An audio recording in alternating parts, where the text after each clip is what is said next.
felt like that character I was doing wasn't enough. So I kind of wanted to take it over the top, and I was really into Marvel at the time, so Deathstroke was a big inspiration on the character, obviously the mask. I'm going to call an ambulance, but he's just like, is the camera still rolling? I'm like, fuck you. I think DTW getting a ring changed them in any way. Ooh. Good question. We're hooking you up to a polygraph as we speak. Sure. Be straightforward with you. Did it change VTW in a way? Yes, it changed them for the better because being in a ring is better than being on a trampoline. Moonsaulting Bibles, dropping elbows, digging floors. It was a very fun night, I should say. And that's where 16 was born. If I have to pick one of my many dream matches that I'm not involved in, that would have been huge characters, huge gimmicks, going at it, and a fantastic match for the show. I mean, what more can you ask for? Chase Bridges and Cam Jackson, I would give them both my living all, like until I can't damn near walk. Holy hell! Well, Mr. G-Lo Smith. No, just who the hell we are. We don't care. We don't care whether we win or lose. You know, at a random pay-per-view. What we care about is winning and losing when it matters. Yes. You know, when Worlds Collide 2, That's when it matters. fucking matters.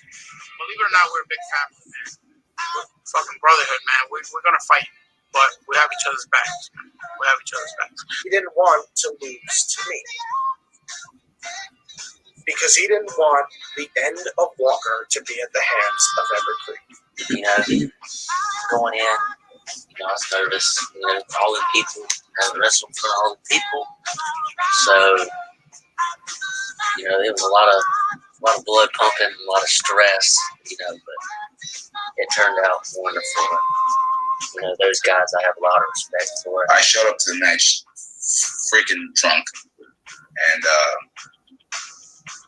I think it got more people behind him. Because at that time, that's when I was getting that real heat. These motherfuckers call, tell them I taxed their shit.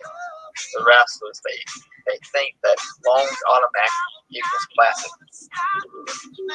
And a lot of times it doesn't. Because if the fans feel satisfied with what they've seen, what's going to make them want to watch the next match? There was a lot of tension during Crossover Crisis, and when that ended, the show started breaking apart, and Everett just wanted to end it.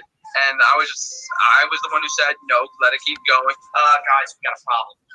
I'm like, what? Yeah, none of the guys can make it. What do you mean none of the guys can make it? It was something that the world was so ready to see, and we were so ready to do. Now, tensions did run high. Tensions always run high. Let's be honest. But it was an enlightening moment. The world will all know my name. The world will all say that gotcha ball name. Just be one icons of backyard wrestling. I really wanted people to feel how I was feeling. I wanted people to see that this is not the same big time Mike we saw at Best in the RT. This is not even the same big time Mike we saw at Christmas Chaos last time we saw it. This is an older, worn down, pretty much he's done. He doesn't have anything left. And the only reason he has not retired is because he can't live with himself to know, can I be Rick Rios? Everybody knows that I don't like people pointing their fingers at me, let alone put it in my fucking mouth. Now, live from Muskegon, Michigan. Subscribe or be infected.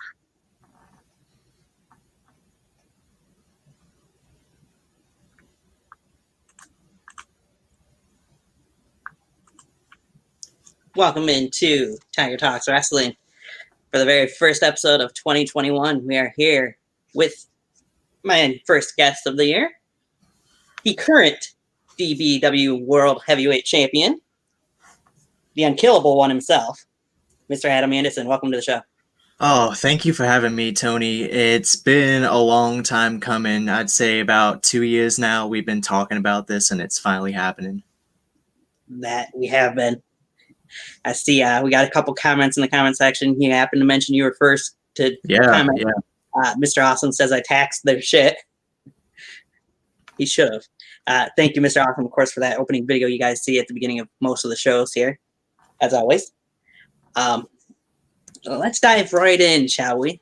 Okay. We got plenty of questions, plenty of things to go over here. So why don't we start with your wrestling origins? What first got you involved in wrestling, got you interested in? Okay, that's a pretty good question. Back in, I'd say 2014, I noticed a few guys that were my neighbors at the time wrestling on a trampoline, and it was called DTW. And it was some people that you know today, like The Blaze and Mr. Judgment, all just wrestling in their trampolines, just having fun. So I was like, okay, yeah, I'm down to try this. I'm pretty small, but so is The Blaze. He's small. At the time, he was called Triple C. So we kept doing it over and over again. My in-ring name at the time was the Burfinator because my last name was Burford, and I liked the Terminator. So I was like, okay, mix the two. There you go. So we kept going about that for about 2 to 3 years, and then I remember Mr. Judgment and I and Paradox, who's a DBW Hall of Famer, were talking about possibly getting a ring. And we were like, no, that's not possible. Like, we're not good enough to be in a ring. I don't think we can really pull this off. Time passes. We moved locations to Hagerstown. Oh, no, it was Hancock, Maryland. And we built our own ring from scratch. And we kept going at it. It felt like the actual thing at the time. And then I had to quit, and I had to go to Full Sail University to pursue game design. And I actually met a lot of cool guys there from NXT who is in the main roster now. But as time passes, I came back to Shippensburg, PA, and I got back in contact with Mr. Judgment. And then we continued doing this whole thing, and I rebranded myself as Adam Anderson. And at the time, I was talking to Yankee the Difference Maker about possibly joining the Murder Club. At the time, we kind of had it kind of hush. I was in it, but I wasn't at the same time. Gotcha. Around December of 2018, I believe, I decided to leave the Murder Club and join the New Brotherhood, which was Mr. Judgment's faction at the time. Yeah, we'll dive into some of that here in a little bit. The Blaze in the comment section says, "Hey, what's up, my friend?" Oh, the Blaze. Yeah, I gotta say, the Blaze is such a great talent. I'm so shocked of how well he has evolved as of late. Right. What first? You mentioned backyard wise, but what first got you involved in like pro wrestling and watching it back? Honestly, I really got into pro wrestling when I was about 4 to 5 years old, watching WWE SmackDown with my father, and really bonded with him over that. And as soon as I saw that there was wrestling happen next door, I figured I'd pursue that as well because I loved watching it. Nice. And I got to touch on something you mentioned there in just a second. Matt Havoc in the comment section says Blaze is an amazing person. Good to see some newer faces in the comment section here. You mentioned you went to Full Sail University for a while, met some of these guys. Who were some of the guys that you did meet there that are part of the main roster nowadays? I was there during the Shinsuke Nakamura period when he was NXT champion. So I met people like Nakamura. I met Samoa Joe before. I've also met Rich Swann, who I gotta say was the nicest guy that I met out of all of them because he actually came to my class at one point and he helped me out. That's cool. There's others like Liv Morgan was another one. Ruby Riot as well. She was really nice. Just overall, like that group of NXT superstars during that time period. Okay. Kind of puts it into an area. H2 in the comment section says, "What's up, Pencil?" Oh, I see him. Oh, that's one guy that I would love to meet at some point. Perhaps it happened. You kind of went over the early years of DBW. I was looking back through some of your matches and some of the highlights of your career earlier. Steve, as you mentioned, he joined the New Brotherhood. That kind of was a random, so as to speak, I guess, way that you got introduced into the group, as it was originally just Hellhound and Paradox with Mr. Judgment. Yeah. Apologies. What was it like for you to essentially take the place, I guess you could say, of Paradox into that group? Yeah, so at the time, Paradox was on the verge of leaving DBW because he had some indifferences. He just kind of grew bored of the whole fact of doing wrestling every single month, which I understand that. I get like that sometimes. But we needed a third person, and this was when I was just coming back from Orlando. Mm-hmm. So I figured what better way to bring me back than just to have me join the New Brotherhood and really cement myself as a top level player. Okay, we'll dive into that. H2 says the Chinese food is undercooked, it sounds like. Yeah. Yeah, she's in heat. I apologize for that. Sorry. Mr. Awesome says that cat is over already. Yeah. Unfortunately. The DBW account would mention, "Where's your title, you mortal bitch?" from Mr. Judgment himself. It is in safe hands. Currently in the other room. And H2 said, like Steph Curry's kid, #push Anderson's cat. Get that trending. I'm sure people out there can. One of the first times we'd see on DBW's channel that you were officially a part of the New Brotherhood as one half of the tag team champions, taking over for Paradox as that, was a video where it was released. You would be part of the VTW Reunion Rumble in 2018. Oh, yeah. Yeah. What was that experience like for you to travel to VTW and be a part of that Rumble? Honestly, traveling to VTW is one of the best decisions that I've made because I've made so many great bonds with everyone down south, like Aaron Jones, Tyler Aiken, Ecstatic. And when I was a part of the Rumble, Cage came up to me and says, "Hey kid, what do you do?" I was like, "Shit, what do I do actually? What I just get beat up. What do I actually do?" So I'm like, "Okay, I do this leg drop where it's like a guillotine." He's like, "Perfect, put that on me." I was like, okay, I'm actually gonna do something to KBW's Cage. That's Right. like my lifetime dream is to at least be in the ring with someone from KBW. So everything's going plan. My number gets called. I come out. I'm like, all right, I'm gonna do something in between the ropes just to like really make a memory of it, of my presence. And so I try to do it, and I fail miserably. I think I got caught, honestly, like caught from the rope, and I just ate shit. But I just bounced back and gave Cage the leg drop, and I was like, okay, that's all I need to do. Just eliminate me now. I'm perfect. But honestly, if I hadn't went to Reunion, I probably wouldn't be where I'm at right now when it comes to going other companies and other federations like NUW, UWF, and VTW. Right. Off of the Reunion Rumble, some of those guys from VTW would actually travel to DBW. And the first match we'll mention here was, of course, VTW Tag Team Champions versus then DBW World Tag Team Champions. Oh, yeah. The Bad Son against you and Mr. Judgment.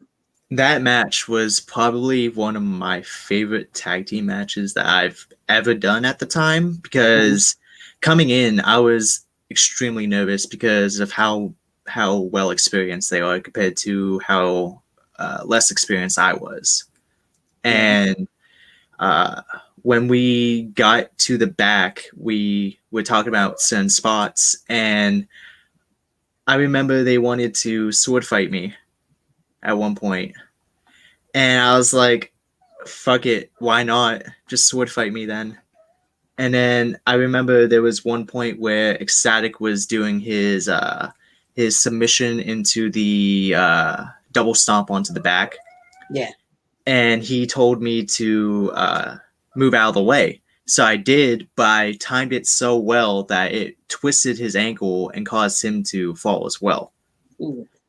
And I was like, oh shit, did I really fuck that up? And then he came to the back and said, that one move that you did, Adam, that one move that you did, do that again next time if we ever faced. Because that was the best counter I've ever had on that move.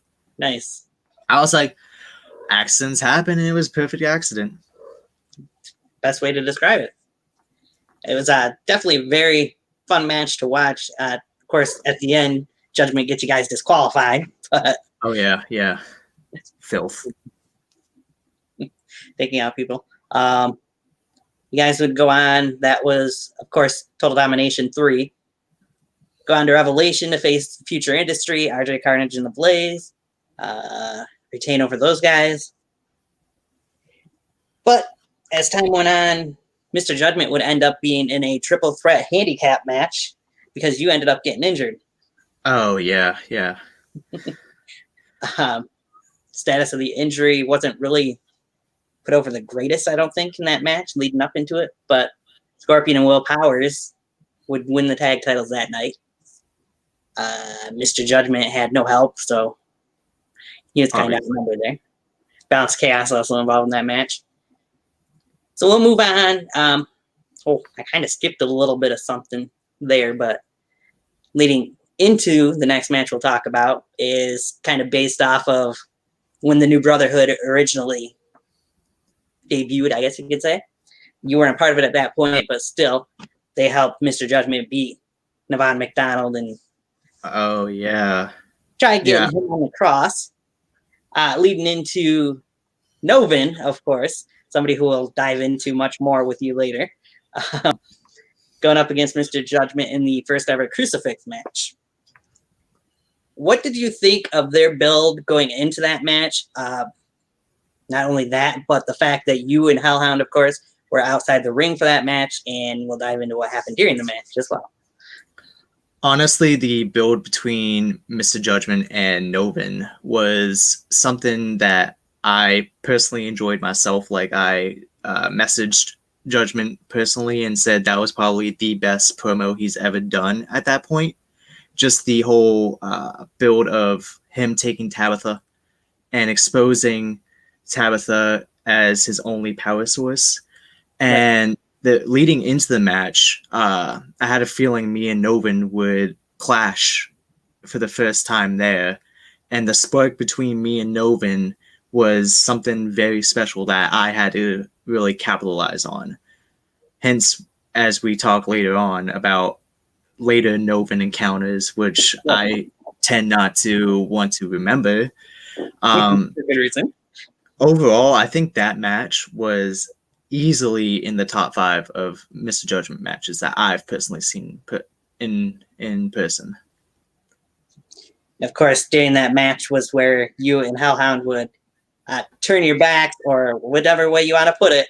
You turn on Mr. Judgment, and in a sense, eventually cost him the match. Listen, he was just being a dickhead, okay? That's all I gotta say. He was telling us what to do. We were helping him, but he just had to always be about himself. And that's what eventually costed him, was just him being egotistical and being with him. Yeah. Agree with that. Of course, out of that match, though, after Novin would pick up the win, we'd go on to Danger Zone 2018, the triple threat match between the New Brotherhood, or the former New Brotherhood, if you will. The winner would be whoever hit their finisher. I don't know if it was twice or how many times exactly now, but Mr. Judgment would win the match by beating Hellhound, actually. What do you remember or recall from that match and the build towards it? Honestly, that's one of the matches that I'm going to get a lot of negative feedback on this, but I honestly wished it could have been a lot better. I think all of us did what we were supposed to do, but in the end, I think it was just a little too much. It's fair. And the ending kind of upsetted me because I didn't do my best at, in the end of the day, do my best to really sell that destroying of the ring and being hit on the outside with all that wood. Yeah, I gotcha. I just didn't quite like it. Wasn't a fan of the match. Gotcha. No. Mr. Anderson mentions that crucifix match sparked all that. So the crucifix match did spark a lot to do with you and Novin. So yeah, surprisingly. So let's move on from there. We haven't really seen a whole lot of DBW on a regular basis from that, but we will still dive into what we have seen from there. I know a lot of things have happened over the last couple of years that have caused that reasoning. But we'll dive into, before I go more into DBW stuff, an event that you took a part of for the first time in it, at that point, 4-year history, that being Best in the Yard 4.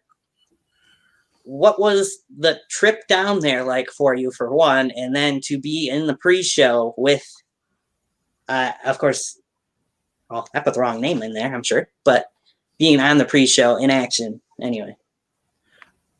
Yeah, so the trip down there was probably the worst experience I've ever had in my life because I personally don't like long car trips. I'd rather fly. So driving from Pennsylvania to North Carolina was just absolute awful. It was just awful. And being on the pre-show with D'Lo Smith, it was that, right. I remember during the match, me and D'Lo would talk about who would win. Mm-hmm. And I would argue with him saying he should be the winner. He deserves some spotlight. And then he's like, no, this is you. This is you, brother. This is all you. I was like, okay. And then there was at one point during the match where I took his clothesline onto the ropes. Yeah. And I just completely scraped my back on that. And it was, at the time, it didn't hurt because, of course, adrenaline. But afterwards, I felt the pain of 1,000 suns. It was the most painful thing I've had that wasn't, like, weapon involved. Okay. All out of a clothesline into the ropes. Right. Who would have thought? And then I remember Cage coming to me. He says, brother, that was a good-ass match you had at the pre-show. You need to do more traveling around. I was like, okay, I should probably really push going to other places as well. Right. So I... like that from Cage, of all people. Obviously, I did. And as you know, now in NUW, showed up in UWF, and then showed up again at VTW. Right. And we got Mr. J Joker Designs himself in the comment section. Says, I just came in to say hi. Hello. Oh, hey, Jay. Good to see Mr. Joker in the comment section. Haven't seen him in here in quite a while, so happy to see that. Overall, what was your entire experience, would you say, that you had that weekend being a part of Best in the Yard 4? Not just overall, I think it was probably the most memorable experience I had at a crossover show, just because of how magical it was being in person. But the production, I wish the production wasn't the way it was, because if we had commentary, if we had everything that we were supposed to have, it'd probably be one of the best yard shows there was at the time. We'll agree with what you said. Cage mentioned to you that was a very good match between you and D'Lo. Probably one of the best at that point singles matches of yours, I would say. The super villain, Damien Fatale, who we'll jump into a little bit later as well, also in the comments section as well. Man, Damien Fatale, he can fucking suck a dick. Not surprised by that response. Mr. Awesome also says D'Lo's "I didn't show up" logo is still iconic. Yeah, he's right. Of course, because D'Lo was getting the "he showed up" chance because he hadn't been showing up. Hey, I was surprised too when he showed up. Whenever he came out of that curtain, I kind of had a revelation at that second. I'm like, wow, he's actually here. I'm actually going to have a full-on match. Yeah, what you got? You have to win it. Before I get back into DBW, have always wondered where did the nickname "The Backyard Nightmare" come from? Who came up with that? Oh, okay. The Backyard Nightmare, honestly, was I saw Cody do the whole American Nightmare thing, and I was like, oh, that's pretty cool. Let me just add Backyard to it, and why not? It would work. So it worked for, I'd say, about a year or so, and then I kind of figured, okay, I need to come up with something more original, something that people might remember me from. And people remember me for taking all these big moves, big bumps, Right. and still get up. It was like I'm almost unkillable. So I kind of brought two pieces together and came up with the Unkillable as well. Nice. No. Matt Havoc saying in response, I'll get back to Matt Havoc in a minute. Mr. Awesome says that could have had an entertaining build up to it, you and D'Lo Smith, based off of Twitter, #nerd. I don't know where he got that from. I didn't even talk to him about the whole nerd thing. He just started randomly calling me a nerd. And then Damien Fatal would say, oh, just wait. I believe he meant to put a knot in here, so I'm going to put it in there. I'm not done with you yet, sunshine. I mean, we all saw the footage. We all saw what happened. We'll talk about it later. Just stay tuned. And Matt Havoc says, putting Damien for there, throws Adam over the kiddie slide. Yeah, that was good old fun. It looked like it. Maybe not so much for you. Yeah. Oh. Back into DBW stuff, we would go on to see November to Remember. You'd get a global championship match against Zach Webb. Oh, yeah.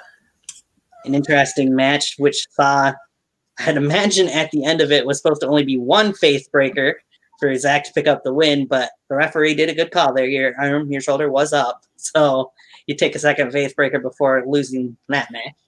I should have put my shoulder down. I say that second one hurt.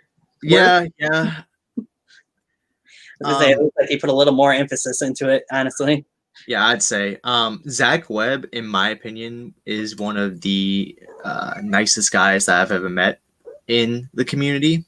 He is very humble. He wanted me to get a lot more offense, but I wanted him to show more dominance as the global champion. So coming into that, half of that match was improvised. So it was just like, okay, give me this. Okay, give me that. Give me this. Give me that. And then once he gave me the first splash, everyone went crazy. So I was like, give it to me again. And he said, are you sure? And I was like, yeah, give it to me again. So he gave it to me again, and I shouldn't have said that, honestly, because the second time did not feel the best. But I think that match is super underrated, at least for like my discography of matches. Mm-hmm. Very underrated. Fair. Probably one that got a little lost in the shuffle with where the end of that came. New York, also in the comment section. Hey, bud, why don't you stop dodging me? Of course, we all know. I'm sure that's Scorpion the Assassin there. We don't want to speak about that old man over there. You'd go on then to have a little bit of a rivalry leading into a match with your former New Brotherhood member, Hellhound, at My Bloody Valentine Day 2019. A match that he wanted, you kind of dodged, and yet he kept pushing for it and eventually would get that match. He just kept asking. I had no match at the time, and everyone that I wanted to face was already full. It was full. So I was like, who am I gonna really have a challenge with when it comes to My Bloody Valentine. So I found no one, of course. So I was like, oh, fuck it. I'll just fight this kid. Turns out that was a big mistake. Yeah, as they say, it ended up being a penitentiary qualifying match. And the match comes to an end as Hellhound hit you with your own finisher to pick up the victory. Yeah, that's kind of shisty. I gotta say, in the words of Navon McDonald, that's super shisty of him. Right? Using my own move? Are you kidding me? But let's give him credit. His move could not defeat me, so he had to use my own arsenal. Okay, fair enough. I'm sure Hellhound might see that a little differently, but yeah, whatever. Fair enough. We move on from there to probably at that point in time the biggest match of your career. Of course, being the body bag match with the Last Emotion Novin. So, talk me through the lead up to that match, and then we'll dive into the match itself afterwards. Well, it all stems back to that one crucifix match that we had. Mr. Judgment, Novin. I saw something in Novin that I just wanted to get a piece of. I knew that Novin's legacy of defeating people like the young shooter Jordan Oliver, defeating people like Drew Hood, I wanted to see if I was able to compete with all those other great backyard wrestlers at the time.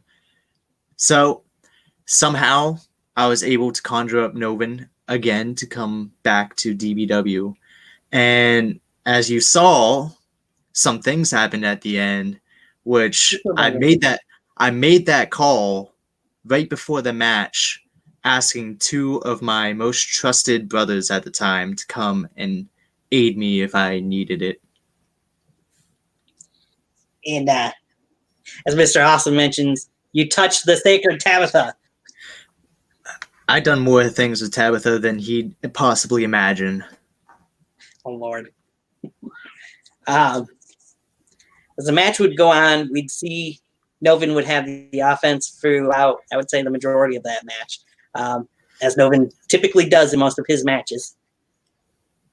However, as we get to the end of the match is when, as you were mentioning a minute ago, we would see him pretty much have you dead to rights, and we'd see two familiar faces who we had no idea why they were coming out there, but one, the Bullet, Brandon Castelli, and the other being Mr. Corey Graves, come out there, and they would assist you in beating the Last Emotion, Novin. You touched on it a little bit.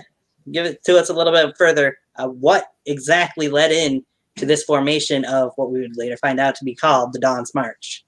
So the formation of the Dawn's March actually started back in Best in the Yard 4, where I saw their match between Graves, Castelli, and what's his name? Matt Maverick. That's who it is. Matt Maverick. And I saw potential in both of them.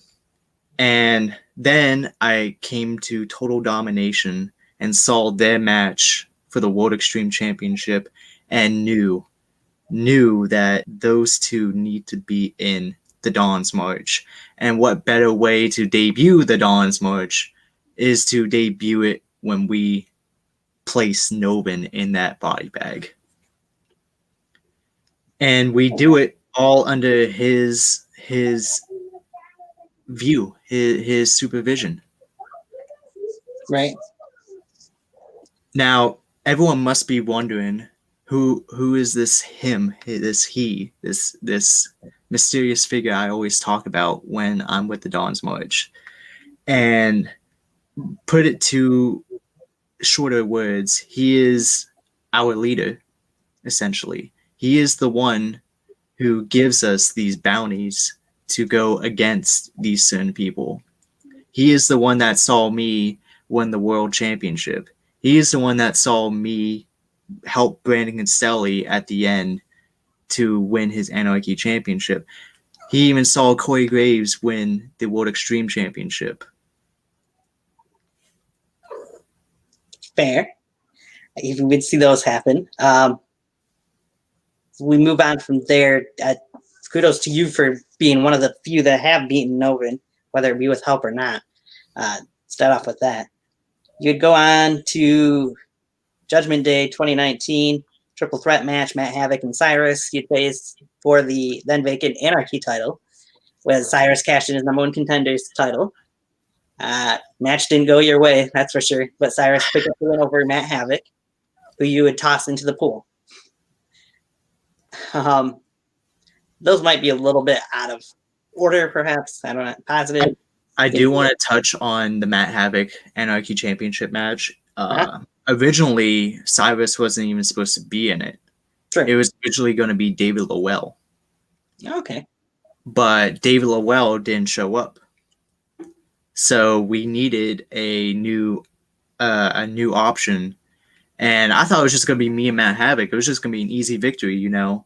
But then Cyrus had to show up with his bald head, his receding hairline, and come and ruin the fun. Yeah. Probably dive into that more. Like said, Cyrus would end up picking up the win, so he must have did something right there. I see on Twitter, since we're talking about NEW stuff too, JJ the Pitbull Cordero says, "Boo, Adam Anderson, boo." What? That he's shorter than my kneecap. Like, why is he talking? Right. Back into our comment section though, Scorpion says, "Old man, all I hear is fear." Aaron Jones, the guy that you mentioned earlier, the guy that we're both kind of familiar with, had him on here a few times. Well, let's see what this is all about. Aaron, you will be touching on something you're involved in a little bit again.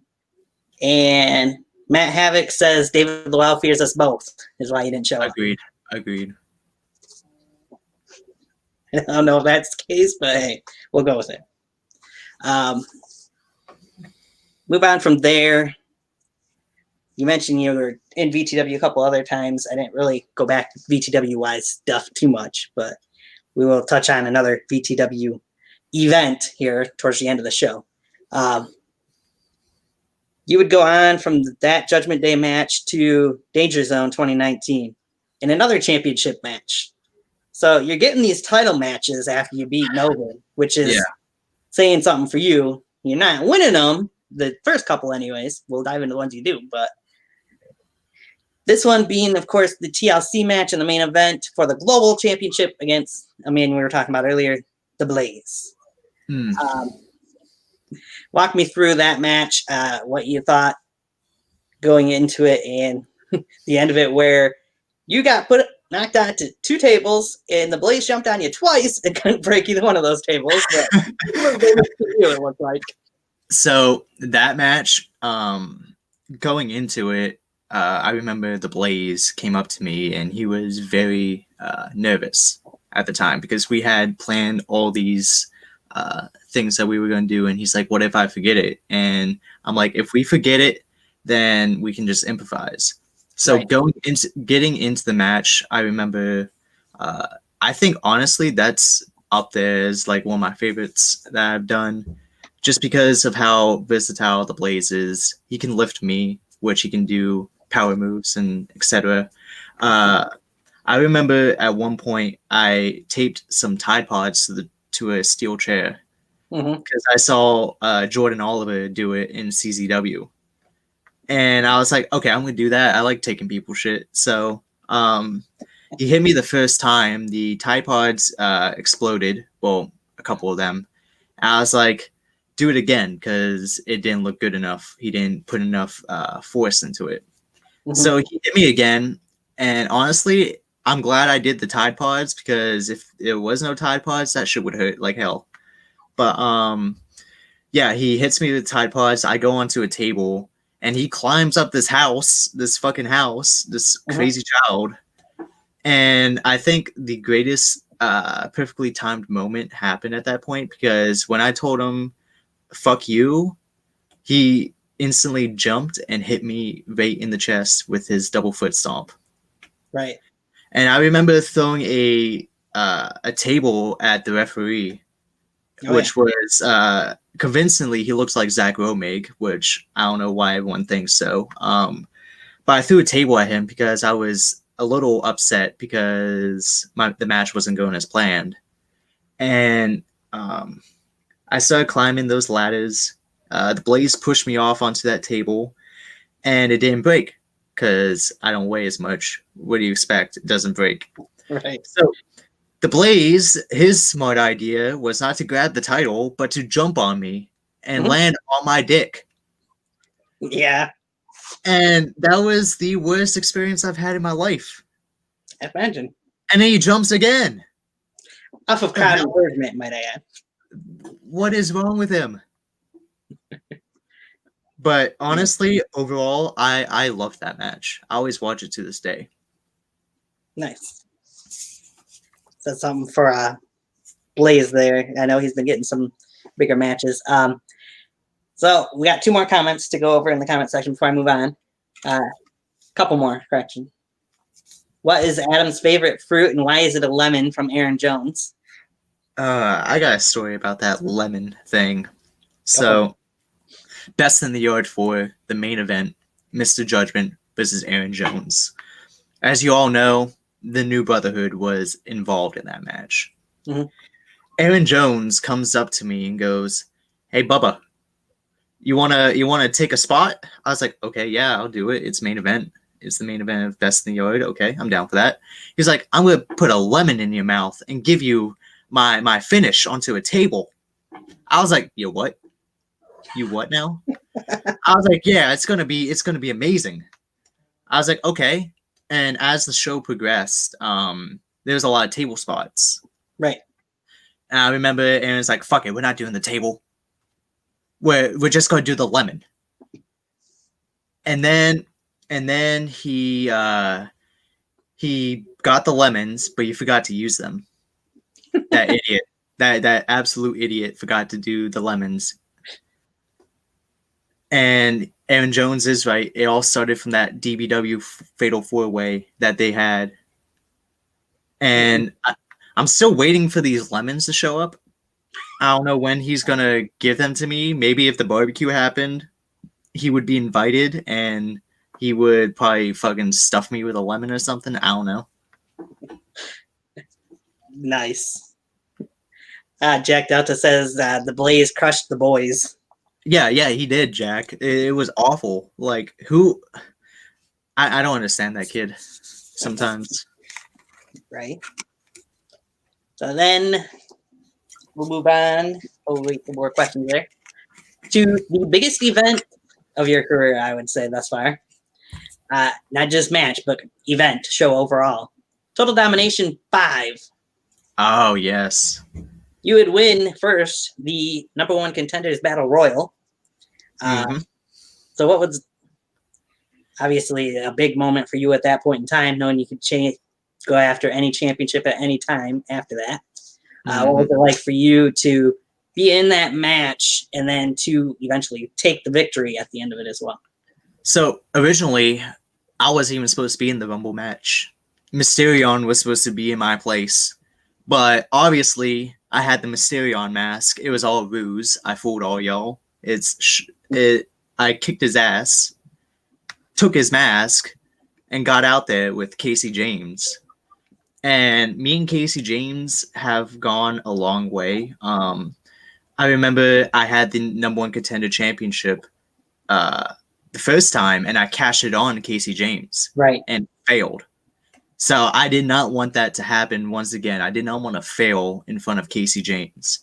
So the match happens. The match continues on. He starts giving me these stiff blows. And I start giving him some stiff blows. I'm like, okay, fuck it. I'm going to bring the Dawn's March into this. I'm Adam Anderson. Who do you think I am not to bring in the Dawn's March?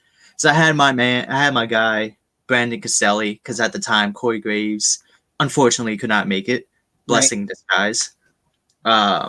He could not make it, so I had Brandon hold on to Casey James' leg, and I grabbed a chair and I wailed that right in the back of Casey James. I was wanting to go for the skull, but I just figured it'd be nice. Go for the chair shot and win. And everyone loved it, obviously. It was the best thing ever. Everyone was cheering, everyone was crying. It was phenomenal. It was great. Jack Delta says Casey James can catch these hands. I'll get into the other two comments here in a moment. He caught a chair, not hands. That he did. So from there, we would go on to the main event of the show, where Mr. Judgment, of course, would be defending his DBW World Championship in the penitentiary match against three other very credible contenders in Owen Devine, Cyrus, and Shadow Grim. It come down to Shadow Grim and Judgment, which turns into the I forget the exact name they use for it, the ladder match nonetheless. I'm sure you can put in there the name of it, but Heaven's Gate, I believe that's what it's called. I think it's Heaven's Gate or something to that effect. But nonetheless, they had an outstanding back and forth between the two of them when it got down to the two of them. At the end, Judgment picks up the win, retains the title. His music's playing. He's celebrating a little. All of a sudden, the music stops. Judgment has a fit because his music should still be playing, and who should happen to come out? You, of course. Yep. Not just you, though, as we would see Brandon Castelli come out with you. We would then see Mr. Judgment's girl and the Blaze come out as well. Now, it's what we would see from there that would be the shocking turn of events that night, as the Blaze would get shoved and would hit, was her name Ariel, I believe? Or Yeah. Hit her with a cutter, turning his back on his father, and joining Lee Don's march. The three of them, being Castelli, Blaze, and Ariel, would be fighting off and on outside the ring as you cashed in the number one contenders title. You'd get your butt kicked for a little bit, but in the end, you would take the victory. You'd beat Mr. Judgment, ending his 500-plus day reign, longest reign, I would imagine, in DBW history, as champion, and pick up your first DBW World Championship. Yeah, overall, that the Blaze joining the Dawn's March, it was probably the best decision that he has made. And even though it wasn't as one-sided as I wanted it to be, in the end of the day, a win is a win. Right. And the Dawn's March at that point had every single singles title in DBW, the World Extreme Championship, the Anarchy Championship, the Global Championship, and now the DBW World Championship. Right. And we just wanted to cement as the best faction in BYW. And why not do it that way? Why not go all out? True. Good fashion to it. In that, of course, you made another big enemy, which we'll dive into in a moment. Jack Delta says, still a massive ass reign. Holy hell, 500-plus days. Which is true. That was a massive reign. Didn't defend it a whole lot at certain times during that, but that's neither here nor there. He's old, so he needs a little rest. But going back on a couple other comments on there, Blaze did say that's why he's in the Dawn's March, was because of that match that you and him had. Nat Havoc says Blaze is only in the Dawn's March because Adam is scared to get his ball squished again. No, I just wanted more titles in the Dawn's March. That's it. So off of that match, though, we'd go into End of Days. You had your hands full, that's for sure. You and Brandon both did. Talk me through the lead up to that match before we dive into the match, as we would get the Dawn's March, you and Brandon Castelli versus Mr. Judgment, of course, who you'd just beaten for the title, and the Last Emotion Novin. So basically, we will have to go back to the previous event when Brandon Castelli won the Anarchy Championship. We were celebrating good old times. We were going to make out, but something, as you know, happened while we were celebrating. It was the return of that grimy bastard, Novin. That's what I was mentioning here. He decides to come in and ruin our celebration. Are you kidding me? And he comes in. We didn't get the upper hand. We did get the upper hand, but then we ultimately fell flat. And then it was more or less those two were salty that we both beat them before, and they wanted to team up. And going into it, I was confident that we were going to win. I was very confident. You saw what happened previously when me and Nobin were in the ring. I won. But Brandon Caselli decided to fail the Dawn's March and provide to be the weaker link. So that's why now he is no longer in the Dawn's March. He is no longer in the Dawn's March. I've exiled him because he decided to be the weakest link out of all of us in the Dawn's March. Gotcha. Interesting way to put it. Yeah, Mr. Awesome was saying after Castelli walked out with the NXT title, you went out there and celebrated with him, and that's finally when the undead would rise from retribution, being Novin. Yeah. Leading into it, it would be a tornado tag team match, and we would see, of course, Graves and Blaze get involved in that match as well as Ariel. So, as you mentioned, at the end, it was Castelli that took the loss, as you would put it.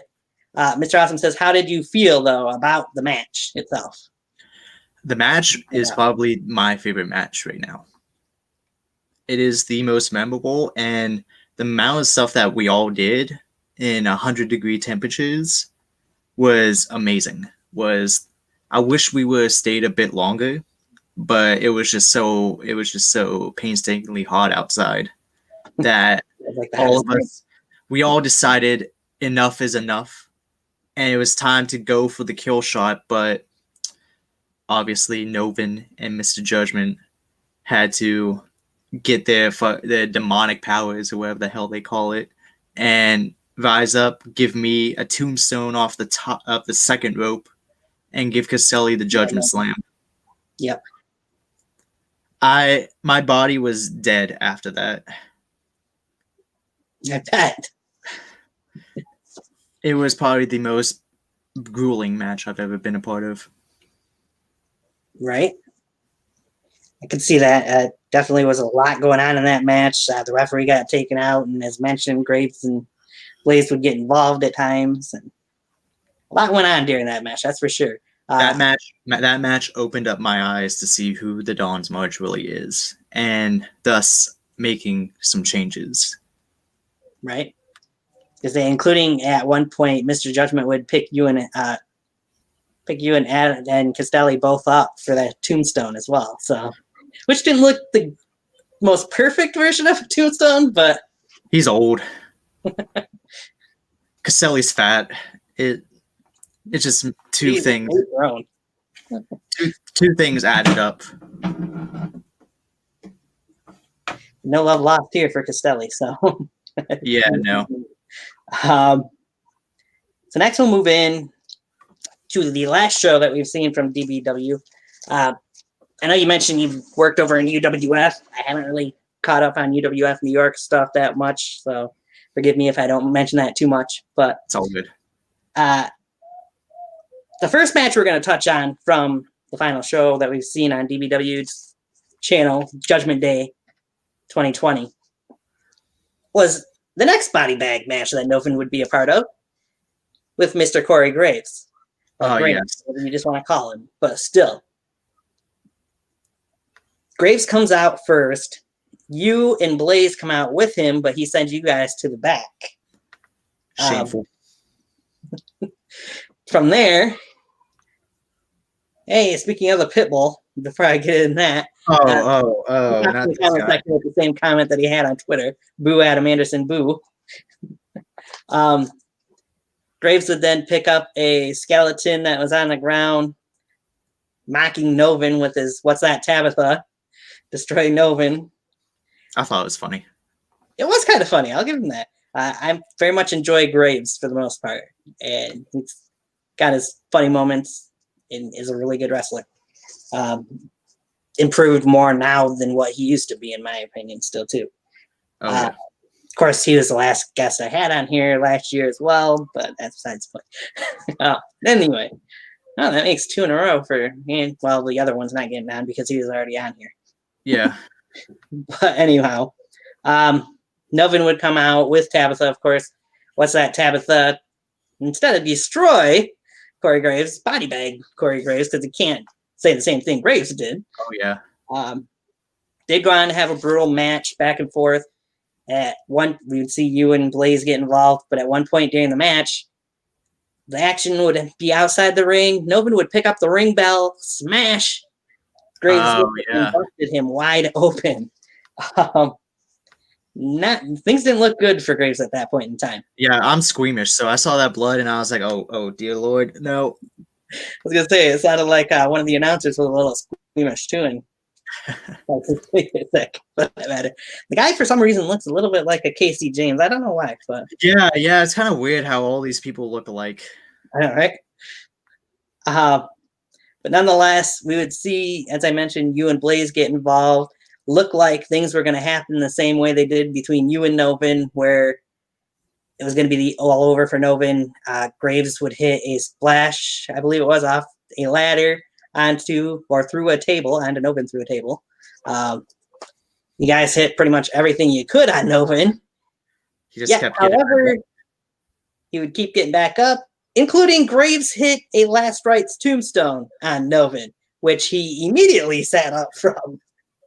And at the end of the night for Graves from there, as Novin would turn around and hit a Last Rites of his own and would zip up the body bag on Novin.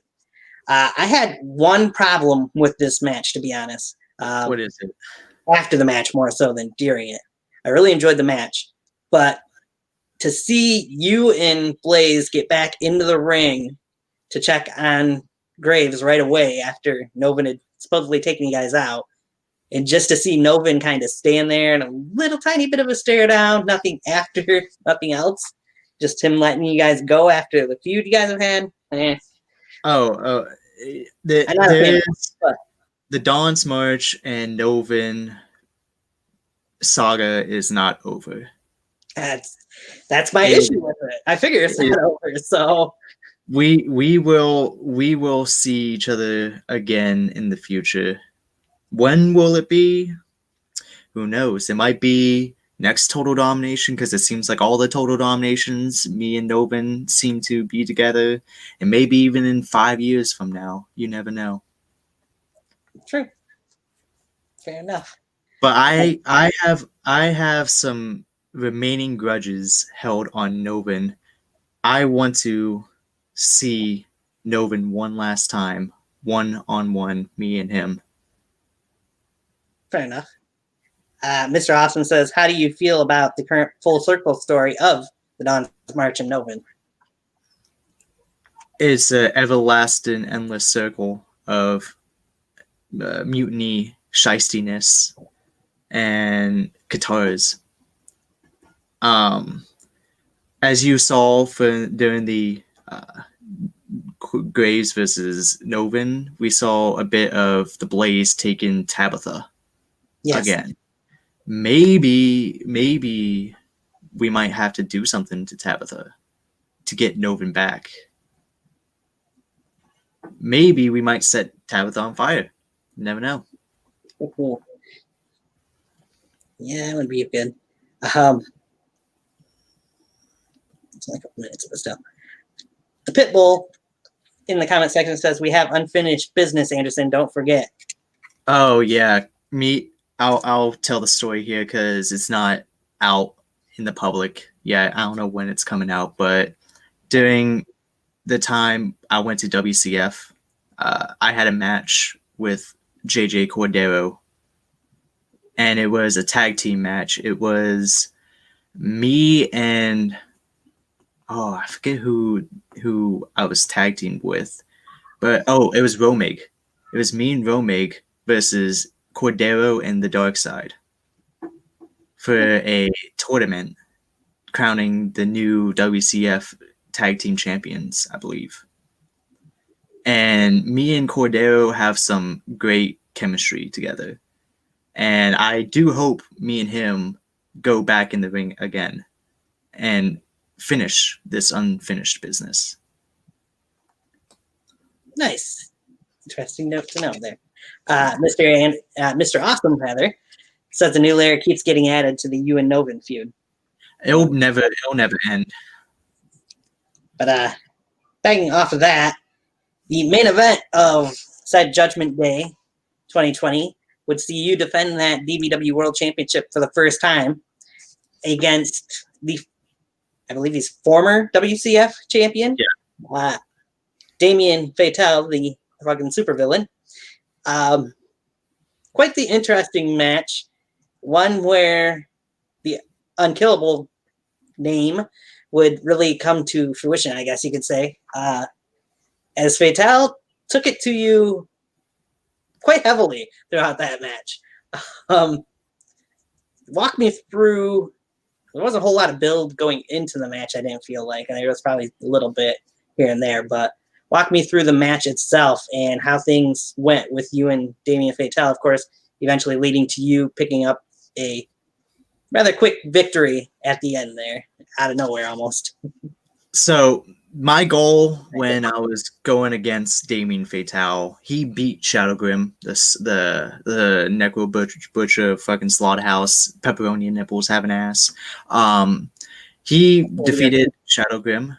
I was very impressed. He was very impressed. And my initial thought was, why fight him? Why not have him join the Dawn's March? The motherfucking supervillain had the same tactics as I. I kind of idolized him at that point because of so many things we have in common.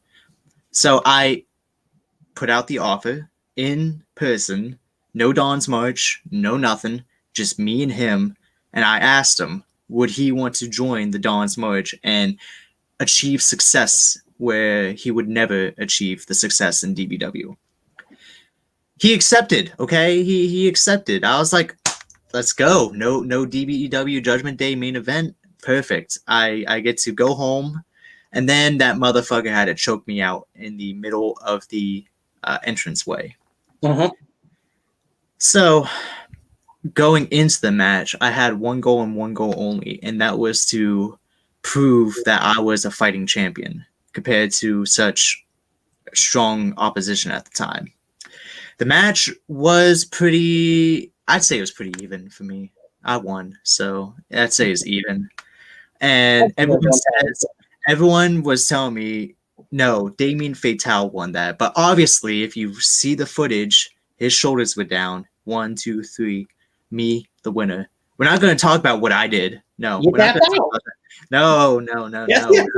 That's not true. I was trying to grab something. That was false. I beat him cleanly, and he will never get the DBW championship at all as long as I am the champion. We shall see. As you mentioned earlier, he's not done with you yet, so you got. Surprisingly, you've got rivals here and there. One surprise is that Mr. Judgment hasn't come back after you, but that's because Casey James decided to take his shot, I guess you could say, at Mr. Judgment. So, yeah, that's true. And we all saw what happened to Mr. Judgment at that point. He lost. He doesn't get a championship shot. No, get out of here. I only face the winners. So perhaps another former champion in Casey James could be in your line like that. No. Yeah, you had to make a certain weight limit. So he's past that. Alrighty then. Talk about Biddy 4. Let's move on. Matt Havoc says Damien won. Said that's false. My opinion. I say it should just been called a draw, but we've seen that kind of thing happen before. That's pretty much it for DBW guys right now. Matt Havoc mentioning the ref that looked oddly like Romig must have been blind. Yeah, it's always that type of ref that has that long hair. Yeah. way too long of hair. Nonetheless, move on from DBW. We'll jump into a couple of things that we have seen from you in NUW. First being one of their big events of the years, which we've only seen 2 of them so far, King of the Yard 2. Yeah. At that show, you were part of the qualifying round first, and you would face and defeat Charles Stone, who was pretty much a one-off appearance. Mm-hmm. After the match, you would then get taken out by the man who you would face in the first round, the Dark Side. Walk me through what you remember from that match, first of all, and then the encounter with the Dark Side, who will jump into that match afterwards. Okay, so I remember NUW management coming to me and says, Adam, I know you're here. You want to get into the King of the Yard tournament, but there's one catch. You need to earn your victory into the King of the Yard tournament because no one knows who you truly are. You've been to Best in the Yard 4, but that's about it. So we need you to really showcase yourself. So I went out there. I never met Charles Stone in my whole life. I didn't even know who he was. Right. But I guess he's some huge international star or something. I don't know. But I came out there, did my thing, and I beat him, earning my spot. Then that motherfucker Darkside had to show his face after calling me Commissioner Pervert. Like I would never do such a thing. Okay, I don't know what his whole deal was with perverts, but he came out there. He talked his thing. I was a little taken aback because I just had a match. I was catching my breath and my mind was not clear. So we talked during, we did all that. And as soon as he started leaving, I saw the perfect opportunity to go for his testicles. So I kicked the rope and gave him my comatose. Yes. Leading into the match where he'd get his comeuppance, so as to speak. Commissioner Pervert out for revenge, as Mr. Hudson would put. Eye for an eye. That would lead into the match, as I was mentioning. I mistook things I put in here. You'd have a very good, it was the first match of the first round, the first match of the King of the Yard tournament. In that match with the Dark Side, you would give him quite the shiner. But in the end, things didn't turn out so well for you, as Dark Side would, of course, not only win that match, he would go on to win the King of the Yard 2 tournament. Walk me through what things were like for you. First, we'll talk about the match, and then I want to ask you about the trip there and the whole weekend itself. So, King of the Yard 2 was, I remember watching the first King of the Yard and always wanting to be a part of it, hence why I came up there. The Dark Side facing him, it was super fun, honestly. But there was one moment in the match that scared a lot of people, and it was raining during the time of filming. And I went to go for a dive where I would go from middle rope to the top rope. I slipped and completely landed on my face to the outside. Mm-hmm. I'm like, fuck, I'm dead. I'm basically, I thought I broke my neck there. And I continued. The Dark Side gave me some very, very stiff blows to the head, targeting my head. I would have done the same, not going to lie. But in the end of the day, the Dark Side beat me, and I respect him for that. And I still respect the Dark Side to this day. He hasn't done anything wrong to me after that match. I haven't done anything wrong to him after the match. Yeah, it was just now mutuals. Mr. Graves in the comment section says that Tiger really do be talking. Indeed, he really do be talking. That's what I do best. Indeed. Although I do throw a pretty good lariat, I've heard. So. Yeah. And you were asking about the trip up there. Yes. The trip up to New York. I go there often nowadays because of UWF and other shows that happen up there. Honestly, I hate the state of New York. People should just move out of New York so I can just get away from that state. But overall, the trip up there was quite pleasant.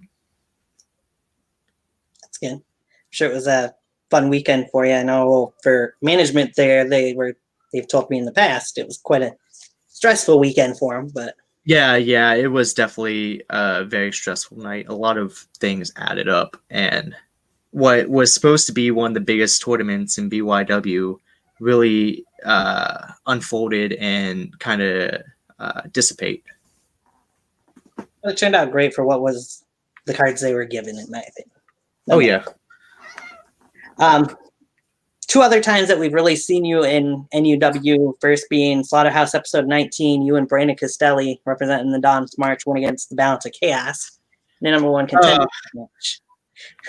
Solo is so fat. I swear, him landing on me, I might have ruptured my disc at that time. He's just so overweight. He needs to go to the gym. In that match, of course, Unkillable and Revin representing the Balance Chaos is pretty much we've only seen those two in NUW, I think, for the most part. We've seen a little bit of Jason Atlas, but not much. That match, you had some good spots for you guys, good spots for both teams, really. However, in the end of it, we'd see a Malachor 5 to you on the outside of the ring from Revin, and then a jumping Scorched from Ustalo to pick up the win.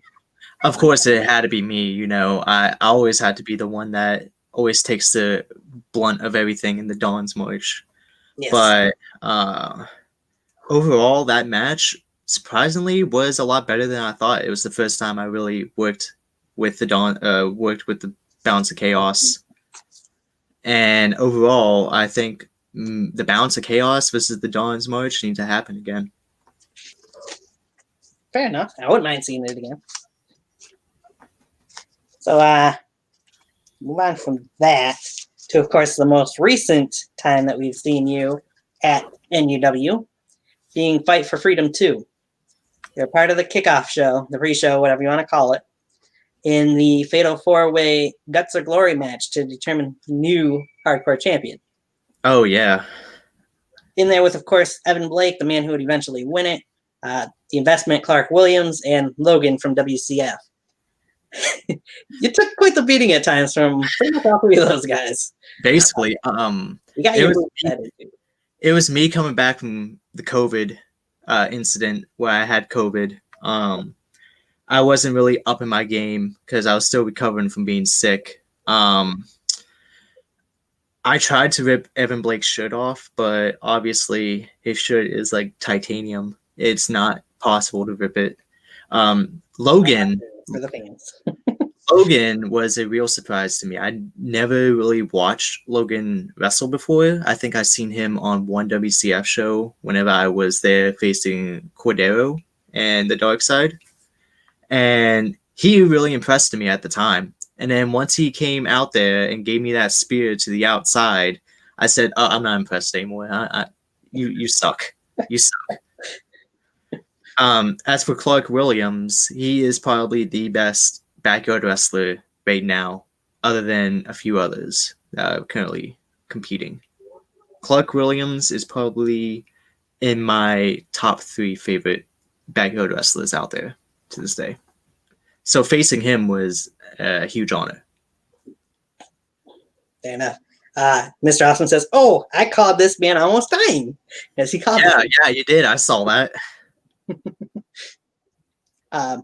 Again, you got your moveset in. You took beating at times. You're coming back from being sick. Clark Williams would lose to Evan Blake. The Dawn's March had quite an eventful night, though, as that night would continue. We would see Brandon Costelli, of course, beat Revin to retain the New York Championship. That's all I'm going to tell you about that one. As you should. And then the other member, Corey Graves, would go on to have the grudge match of grudge matches on the show with Everett Creed. Creed would pick up the win. However, after the match, you and Costelli would come out there and the three of you would leave Everett Creed out laying with the help of this TV monitor, and Corey Graves taking him out with that TV monitor. Interesting to see a couple more comments in here. Walk me through what it was like for you to watch those two matches, and then for you guys to kind of shut up Everett Creed for the moment, anyways, and what you think's going to go on from there. Yeah, so watching Brian Caselli absolutely destroy Revan like he should. He just proved why he deserved to be in the Dawn's March at the time. And seeing Corey Graves and Everett Creed, that was to some as a dream match, but to the Dawn's March, it was just making a statement in NUW. Because we came out being unable to defeat the Balance of Chaos at the time. And we needed some type of revenge somehow. We weren't going to go after the Balance of Chaos because that's predictable. So Right. we went after the man that everyone seems to talk about, Everett Creed. And we did what we needed to do, and we shoved his ass, his head, face first onto that TV, and we made a statement. That you guys did. I don't know if you had caught our review show for NUW, but I know I've kind of predicted bigger things for you guys going forward in NUW this year. So. Oh, there will be some bigger and better things for the Dawn's March in NUW. But with that also, I don't think Everett Creed's going anywhere, so you guys will have a little bit of a bolt eye on you from him as well. Yeah. Maybe we might have to, if the time comes again, have to teach Everett Creed another lesson. But off of that, I'll get into these comment sections. We got VTW Wrestling, who has that account hasn't been in here in God, I don't know how long. I've had some issues with some of their guys, and they've had issues with me, I'm sure, with some of the shows I've done. But they got eyes on the show. Happy to see them here. I know they have, again, we're going to touch on something they've got going on here shortly. Damien Fatal says, Judgment Day, you didn't survive. Like you always do, you escaped. You tapped out. I proved the unkillable can be killed. He didn't prove anything like that. I still was there holding my championship. I was still there looking at him dead in the eye. I told him when I looked at him, you lost, Damien. You lost. I have proven that I am the DBW World Champion for a reason. Just because there's, a little controversy, he tapped, doesn't mean shit. I'm still the DBW World Champion, and I will forever be the DBW World Champion. 500 days, 1,000 days, doesn't matter. All that matters is the Dawn's March will forever hold that championship. Fair point. And retort.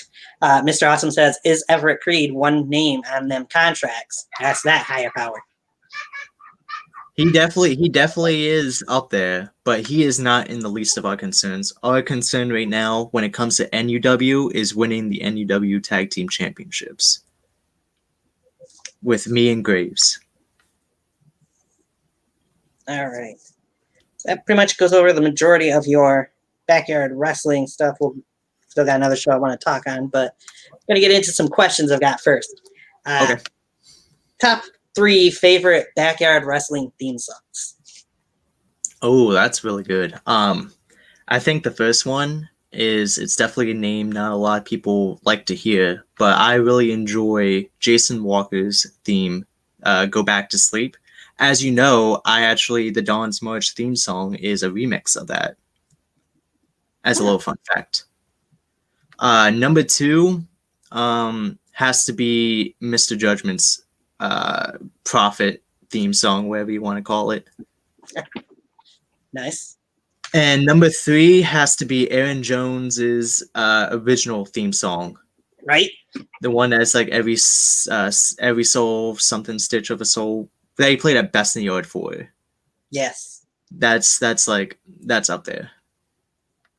I think a lot of people would put that one up there for pretty high. It's so iconic, and just the entrance in itself, where Aaron comes out, walk left, walk right, the double fist. Not just saying that because he might be in the comment section still. Just saying it because it's the truth. That's one of the all-time greatest entrances, in my opinion. Ranked right up there with the CJE, for that matter. That's another great one as well. What is your favorite overall event of any Fed that you have been a part of that has already aired? Ooh, that's really tough. It'd have to be being there and experiencing it, probably Best in the Yard 4. Just being there was like unlike any other thing that I've been a part of. I would say the flip side, but I don't know that we want that shade. So, I mean, if you want to, I could go ahead, but Nah, it's all good. I got a few things to say anyways later on, so you continue. Pretty much already dove into what your first trip to Best in the Yard was like. You answered that one before I got to it, really. Top 3 all-time favorite Best in the Yard matches. Oh, that's tough. I'd have to say Cage versus CJE is one. Another one has to be Big Time Mike versus Rick Rios. Oh yeah, that's such a classic. Mm-hmm. And the last one I'd have to say probably the Novin versus Zach Daniels. Ooh, very nice pick. All 2 from 4 and yeah, 3 and 4. 2 from 3 and 1 from 4, rather. Yeah. Mr. Awesome says, speaking of theme songs, back into that before I move in, are you into music? I see you got a new theme song every time I watch you perform. Definitely love Total Domination 4's Don't Fear the Reaper. So the main reason why I switch themes all the time is due to storyline. Like, a person's theme song can build a storyline for itself.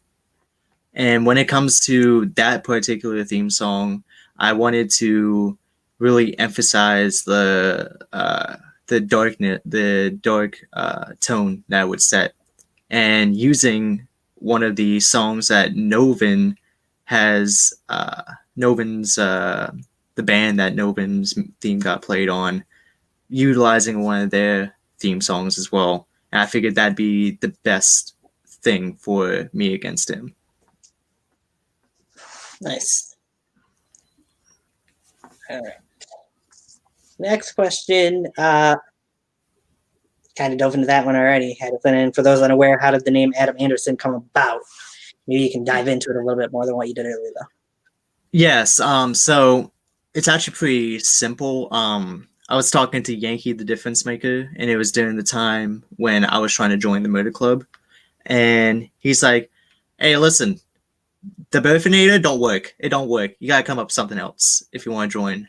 I'm like, okay. And then I just picked random names on a random name generator, honestly. I went, how about this? And then Yankee's like, oh, I love it. Go for it. Nice. So these next 3 questions come in from a certain King of the Mountain. Oh, hell.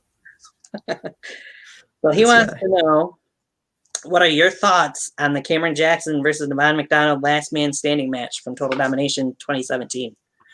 Oh, man, that was the first time I've met both Cameron Jackson and Devon McDonald. And that match itself really showcased why, like, in my eyes, why they're 2 of the best backyard wrestlers out there.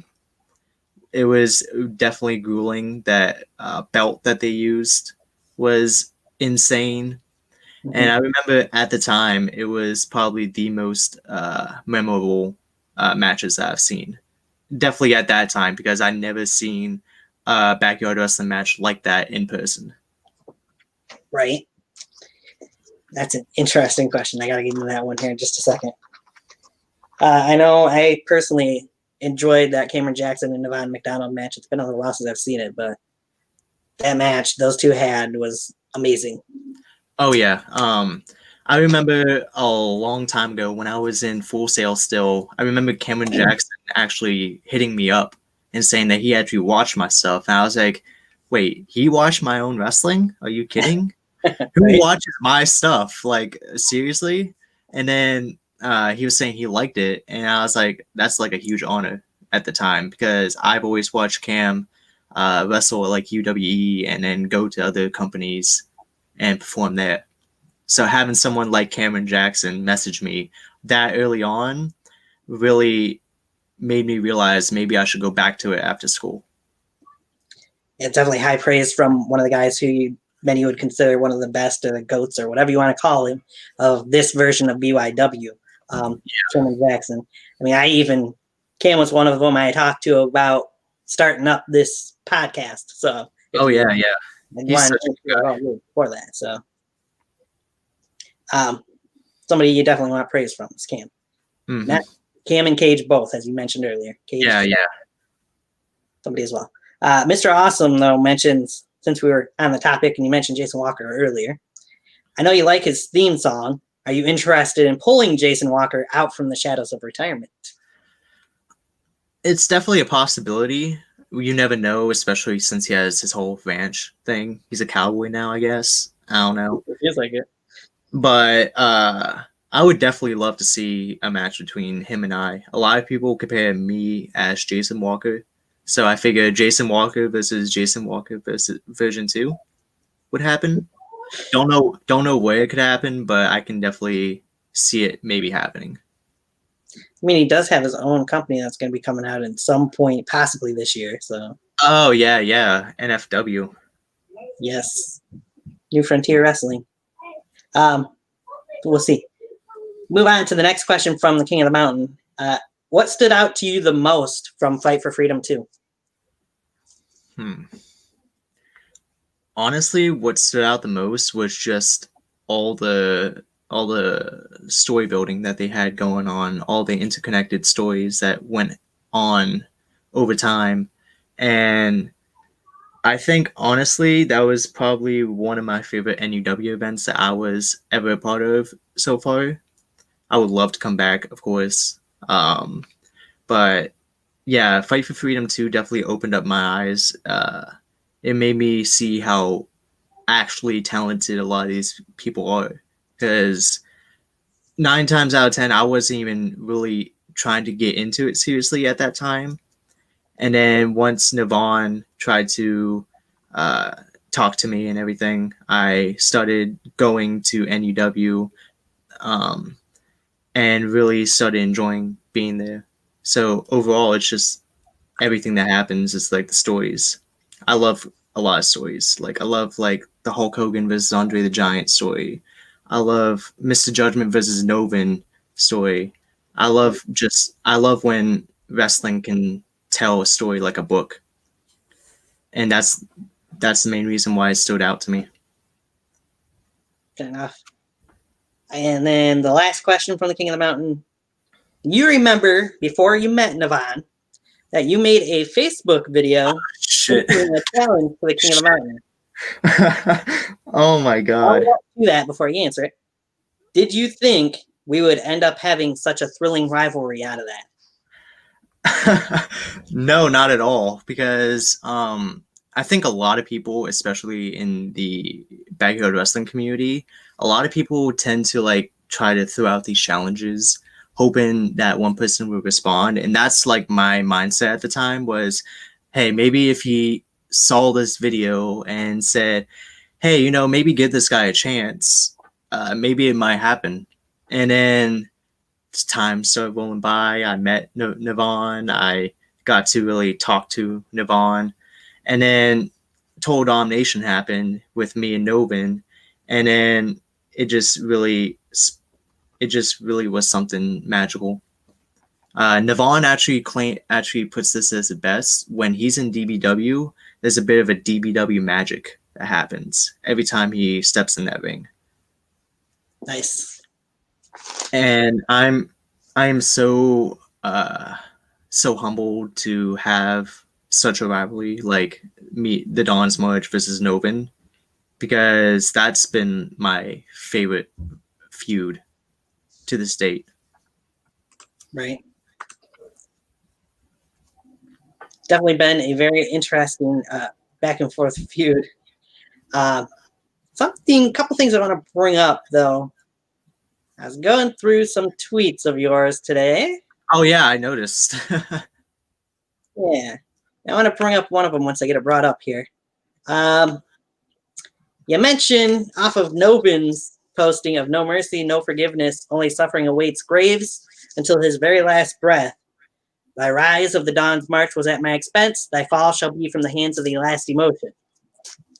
Off of that, your response was, after the events of Graves failing against my greatest enemy, I will also have another announcement on top of a new Dawn's March member at the next DBW show. Yeah. So what I saw out of Graves was nothing but disappointment. He pushed us off, said that he can do it himself, which I condemn him for doing it. But as soon as I try to help that man, he doesn't want to accept it. And for that, I'm going to be issuing at Ground Zero. I believe that's what the next DBW event is called, Ground Zero. He will be removed from the Dawn's March. Wow. At least for DBW. Gotcha. Quite interesting to note. I'm going to wait until he's got the other part up because I'm not sure where Mr. Awesome's going with his current response there. Out of all the things I've seen from Graves, he just proves that he is not a part of the true Dawn's March vision. And we will be replacing Graves at DBW Ground Zero. Okay. So you seem to have quite a bit of respect, much deserved for what it's going. You mentioned Brandon Castelli was going to be a part. I didn't even realize that he was going to be debuting at Wrestle Kingdom back on the 4th of January. Yeah. So that was just basically inside joke because Brandon Castelli is going to the Fale Dojo in New Zealand. And I was just joking with him because at this time, he'd probably be at the verge of graduating and going to like places like Wrestle Kingdom and the Young Lions Cup, etc., etc. So I was just kind of poking the bear, saying, "Oh, Brandon Castelli could be debuting at Wrestle Kingdom." He didn't like it too much. Yeah, I was gonna say it wouldn't be something necessarily you want to see. The other two more tweets I want to talk about. First one is this, because we're going to go off of that, and then I'll get into what he had to put there. You mentioned back on January 2nd that you have a small list of people you have always wanted to wrestle. Oh, yes. Mention those 6 names, and I want you to follow up from that. Dak Ryan, Matt DeMorris, Chaz Evans, Joseph Gemini, Joe Erebus, Aaron Jones. You would go on to say these are just a few to name. I have plenty more, but there's a character limit. Hopefully some of those will happen. Who else would you put on that list, and why exactly are those 6 the top 6 on your list? Yeah, definitely. The other people I would love to face would be like Jack Delta, Maximus Roman from EBW, Shadow Grim is another one. I know a lot of people want to see me versus Shadow Grim. Basically, I would die. But the main reason why I picked those 6 people is because all of them have affected my wrestling career, like on a personal level. Like Aaron Jones, for example, took me to Biddy 4. We did so much together, allowed me to be a part of that community. Dak Ryan, me and him have always been talking about working together for as long as me trying to get on Tiger Talks Wrestling. So it's just one of those matches that we've always tried to make it work, but it hasn't worked yet.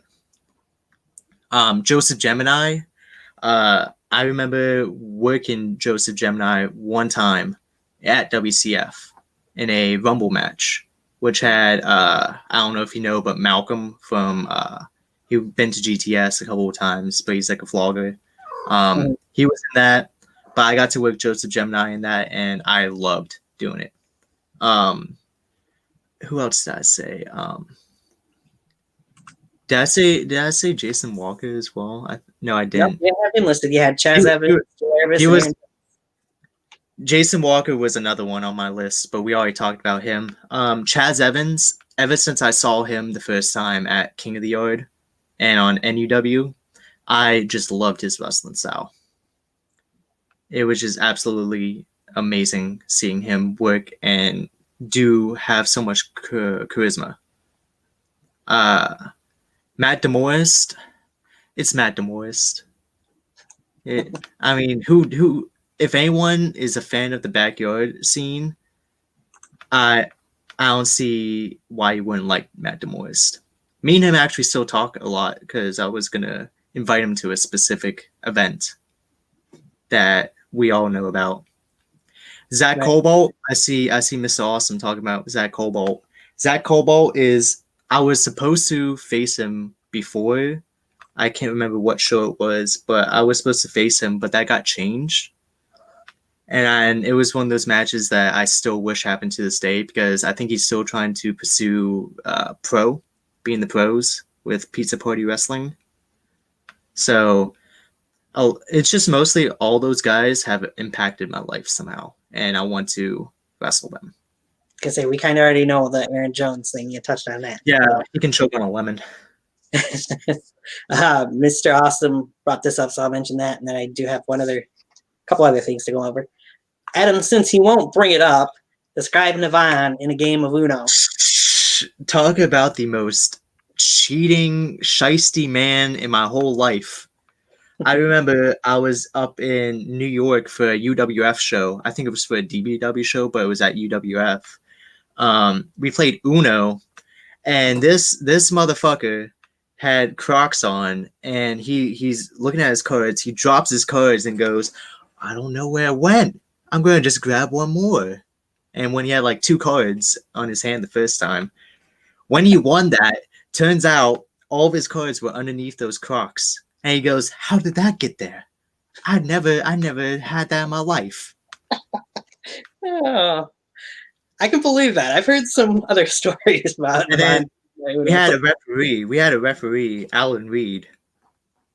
He was our ref, and he was trying to side with Navon McDonald. I was like, what are you talking about? I was right next to him. The Blaze says the white Croc is shiesty. I found it. Yeah, it was. Good to know, because Navon's told me that him and I are going to have to meet sometime and play a game of Uno. He will lie to you about how fair he is, but his deck has custom cards that goes, you must draw 4 cards if you don't do this. I'm like, what is this? Yeah, he will find any way to beat you. So speaking off, since we're on the Navon topic again, I forgot he mentioned this to me when we were talking the other night. Something when it comes to taking the last rights pile driver the most, you're definitely up there now. Wanted me to bring it up to you the first time you ever took the last rights tombstone, because it was off camera. Oh, you guys met down at VTW for a reunion, but he wasn't going to come. He wanted you to. Yeah, I remember this. All right. So I get back to North Carolina. I flew down. By the way, I had to wait about, I think it was 5 hours in the airport because Navon's flight changed with David Lowell, and Tyler Aiken was picking us up. So I had to wait 5 hours for this man to show up from New York, and we get there, and me, Navon McDonald, and Cage were standing on apron, and Cage looks at me and goes, watch this, and he smacks Navon McDonald's ass. And then he runs, and then he turns and looks at me. He said, what did you do, boy? Was that you? I was like, no, it's not. He's like, you smacked my ass. He started hitting me, and then he brought me in the ring, and he went for his last rights tombstone. And I kicked him, by the way. I kicked him during that because I wasn't prepared for this. I was like, I did not smack your ass, Navon. And then this was also at the time everyone kept messing with his stuff, and he'd get very heated. So all that mixed up with him thinking I smacked his ass, when in reality it was Cage that smacked his ass. He was going all out on me. Right. I saw a whole new Navon McDonald that day. So that's very interesting story, and definitely hadn't heard that one before. Shame on Cage for letting you take the blame for something he did. Yeah, like, okay, I just met one of my idols in the yard, and all of a sudden he tells me I smacked Navon McDonald's ass. Right. And going back to Reunion, I remember Tyler Aiken came up to me that same night and goes, "All right, this is what I'm going to do. I'm with Navon in the ring, okay? I'm going to put my finger in his mouth." I'm like, you do that and you dead. And he's like, "No, I'm going to do it." As soon as his entrance music hits, he goes, "Watch me." And he goes, poke right in his mouth. His whole fist basically went in Navon's mouth, and Navon just went crazy. He just completely kicked the ever-living shit out of him. So, this next little segment I usually leave for the very end, but I got a couple more things afterwards that we wanted to talk about. I do a little fun thing where I like to have my guests tell me, I'll give you 3 names. You tell me who would be the jobber, who you would job if you were in the company, who would be the person that would be fired, and who would be the pushed person who would go. Okay. So I was thinking, I was like, who are the 3 names I should give to Adam Anderson for this topic? Perhaps 3 guys that you are very much so connected to right now. I'm not going to make this easy for you. Oh, shit. Okay. Brandon Castelli, Corey Graves, and The Blaze. Okay, that's actually pretty easy, not going to lie, because of what has transpired. I think The Blaze should be pushed, Corey Graves should be fired, and Brandon Castelli jobbed. He needs to be jobbed. Get out of here. He's going to job to me. I'm tired of this shit. Well, that one I'll agree with. The fired one I won't. No offense to Blaze. I'm not saying it because of Blaze, but... Listen, he's the only one that hasn't let me down yet, so... That might be the key word there. Yet. Might be. Might be. You never know. Poor Brandon, Matt Havoc says. Yeah. Hey. Poor Brandon. All right. So before I jump into the tweet that pretty much led to this show happening, I guess you could say, we'll jump into just a couple more things. Rumor has it, and the video has proven from NUW and VTW, that there's this little show coming back around here shortly. Who knows when exactly? Entitled Best in the Yard 5. Okay, yeah. Do you see yourself being involved in this show in any way, shape, or form? Honestly, I think I've seen both videos. They're basically the same, but they are the same. I feel like if I was ever invited to it, I would definitely take it for full grant, because it says it's the last one. I feel like I had a very memorable match with D'Lo, so I'm hoping I'd get a call at some point. I never know. I am the DBW World Champion after all, so it'd be kind of stupid if they didn't have me in it. I don't know. Right. But overall, even if I'm not in it, I'm very excited to see what happens. So even off of that, what are some of your future goals in backyard wrestling, and perhaps, if you go past it, wrestling in general? And then that'll kind of tie into the tweet you mentioned. But honestly, a lot of my goals have been accomplished. Like, they're more and less personal goals. Like, one of the goals for me was to travel to different states and wrestle, which that already has happened, as you know. But if I had to choose a goal for right now, I'd have to say win a championship in another company. That's one thing I've never done yet, and I'm looking to get done. Nice. As we go into pretty much the last topic, I do believe here, you guys got any other comments or questions, keep them going and we'll get into them as we go into the finish here. If you got anything that I didn't throw out there that you want to talk about, go for that too. Okay. But get back to your page. We'll put it exactly how you said it. Okay. So bring it up here. For some reason, Brandon Costelli, I have no idea why, had an issue with you mentioning me to come on to my show to do this. But that's neither here nor there because he's not here anyway. Yeah.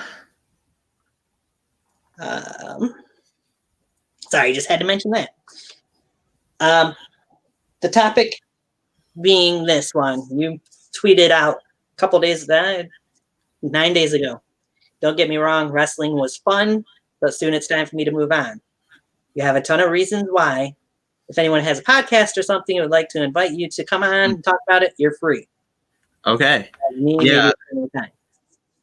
So I will say that this year is going to be my last year in the yard and in wrestling in general, because there's a lot of people in the community that I'm in that I have a lot of problems with, like on a personal level. They don't know it, which is why I'm not going to spew any names, but I've been, at least in DBW, DBW has been hosted by a lot of companies. Like a lot of people travel to come to us. We don't have necessarily an original roster. Right. The most original roster we have is me, Mr. Judgment, and the Blaze. So all these people coming to our show really kind of adds a bit of drama, I'd want to say. And that drama was something that is really pushing me out of doing wrestling in general. Because I know I'm not going to do it professionally. I know that because I have a lot of other things that I want to pursue. But in general, I'm just not enjoying backyard wrestling as I used to do. And going to like Best in the Yard 4, for example, was probably one of the last best moments I've had when it comes to doing shows. So overall, it's just a bunch of me being unhappy stacking up. And I won't say when my last hurrah is or anything like that is, but let's see. It definitely will be it this year. Fair enough. Yeah, I was gonna say I know for DBW wise, you guys had to, of course, move out of the old arena you guys used to use, but it's always been seemingly a revolving door of superstars or competitors, whatever you want to call them, coming in and out from the Damons and the Zach Webbs and the Devin James. Yeah. And those guys who don't seem to be quite as much of a part of it to Matt Havoc. Of course, the Blaze has always been their Judgment, yourself, Hellhound's been pretty constant. Cyrus off and on at times, it seems like. Yeah, like at the end of the day, I basically have the same issues that I had as Jason Walker has had when it comes to backyard wrestling. I know he's talked about stuff like that in the past, and I'm kind of on the same boat as him. Fair enough. But there's always going to be some Adam Anderson everywhere. You'll see me everywhere this year, from NUW to UWF, etc., etc. Maybe even MEBW if they want to have a chance. Another company that apparently is coming to an end here in the next couple months, I've seen on Instagram. Yeah. Very surprised by it. I'm not a huge avid fan, as some people are. No offense to Jack Delta and those guys, but yeah. Very interesting to know that. I guess EBW is pretty much, I'm not sure if they're done or if they're just redoing things from what it looked like. But and it's also because the whole COVID thing too is a lot of places are slowed down because of it and may not even recover. It's very true. It may be, COVID might be one of the final nails in the coffin for this community. And COVID was the reason why my barbecue show didn't happen. my Violent Invitational, and that show was gonna be absolutely insane with some of the talent that I had ready. Is that something that you would potentially look into doing if the opportunity comes up again, though? Definitely. There's a lot of people that I want to showcase, especially in the concept that I had. Some of the names that I had that were actually going to come to this show was people like Matt DeMorris, Alex Zane, back before he was signed to WWE, of course. Right. We had people like Maximus Roman come in. We had Jack Delta come in. We had everyone come in. And a lot of feuds you'll be seeing were originally ideas that I had for the barbecue. Even in, like, I know I had some VTW guys coming too. Oh, interesting. Mr. Awesome asked, what was the card you had in mind for the barbecue show? So the barbecue was going to be split into 2 days. The main event for the first day was going to be Chris Mula versus Matt DeMorris. Wow. And then the main event for the second one was going to be Aaron Jones versus Tyler Aiken versus Victor Van Pelt versus Adam Anderson versus Mr. Judgment. That would have been a very interesting Fatal 5-Way. Oh yeah. We were calling it was it the clusterfuck? That's what we were going to call it. Is the clusterfuck? That is the perfect name for it. Matt Havoc asks, who is the best up and coming wrestler in BYW in your opinion? Can be from any company. Ooh, honestly, I'd have to say Jaeger from KWA. He is probably up there as well. I don't know if you'd want to call him up and coming. He's up and coming for me, but it was Maximus Roman, of course. He wasn't very known on my radar until I saw a comment on DBW saying we need Maximus Roman at the show. So I looked up who that was, and I was very impressed. So impressed, I had him come. I had him invited to my barbecue. Right. I've watched a little bit of his stuff. He seems pretty interesting. I've watched a couple of his matches. I think he had with Matt Thunder. Oh yeah. That was another guy I was going to have at the barbecue too, Matt Thunder. Nice. We had about 30 to 40 different people coming to wrestle. Wow. Would have been an entertaining show, I'm sure, then. Oh yeah. I mean, like the whole thing was, Adam Anderson's having a barbecue and there's wrestling in it, so why not? And then I just started contacting all these wrestlers. I first contacted Matt DeMorris just to really up the ante. And he said, yeah, I'm down to do it. And then COVID really became a thing. And then since he's doing GCW and everything, he couldn't risk having that opportunity. That you've mentioned him a couple times, I did notice also Matt DeMorris posted a tweet about wanting to bring back ECCW. Oh yeah, that you would have to get in on that. Yeah, if that ever happens, I don't care if I'm retired or dead. I'd go. Well, I think it'd be a little harder if you were dead, but hey. Hey, I could get some black magic going on. Resurrect me. Right. Any other companies that you watch or would like to get a chance to travel to, perhaps?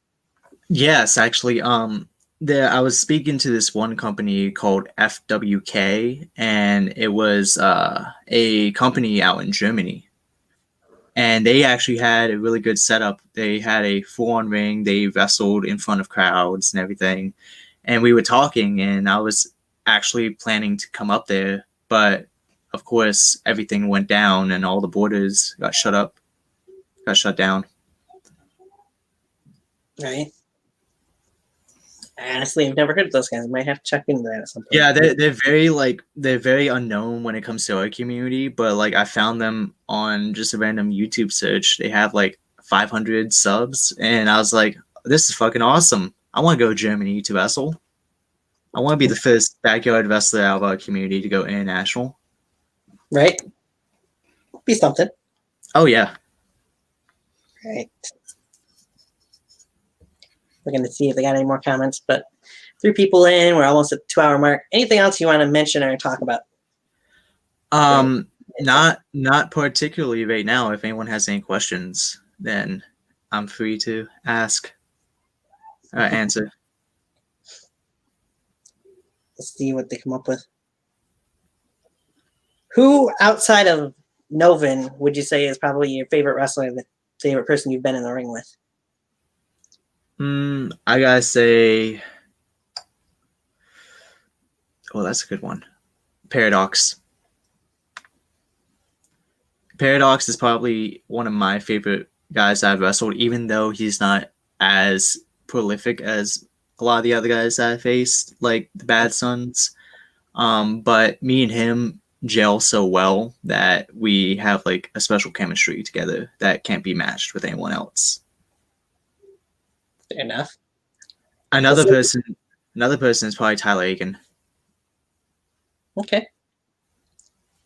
So say you do get the call to be a part of Best in the Yard 5. Name me 3 people that you would like to get in the ring with. Ooh, that's a good question. K9, K Omari. He's definitely one guy that I would love to go against, especially what he's done in the independents. He's been spectacular. Yeah, pretty good. Cameron Jackson. Aaron Jones, that man, yeah, of course. And probably if he ever comes and wrestles again, probably D-Lock. Nice. I like that pick. I'm a huge D-Lock fan though too, so. Yeah, he's great. Very good competitor. I know it seems like when you're watching Twitter feeds go, D'Lo Smith, who you beat at the pre-show of Best in the Yard 4, seems to have a little vendetta with his cousin, Nevon McDonald, there too. So. Yeah, it's getting kind of crazy between them two. I mean, even went as far as calling out Novin, so yeah. What he was for. You know, I wouldn't mind even facing Novin again if it happened at Best in the Yard. That'd be a good way to end the chapter. Good place to end it, yeah. Yeah. Right. But yeah, I think overall, there's a lot of people in VTW that I still need to face and come down to North Carolina. Right? Or perhaps they come up to wherever you'd be. That's true, yeah. Come up to DBW. All right. So Mr. Awesome did come through with another question. I'm just wasting time giving him a chance. Since you're into the storytelling of wrestling, who do you see being your next big story? Oh, that's really good. Honestly, if it ever happens, me and Dak Ryan. I feel like me and him can honestly get something going because everyone calls Dak Ryan the Ecstatic, like an Ecstatic clone. And I've had history with Ecstatic in the past, so I kind of know how his style of wrestling works. Right? So maybe me and Dak Ryan at TBW if they ever come back. Well, Dak Ryan's got some other things he's been doing too. So yeah, be interesting to see.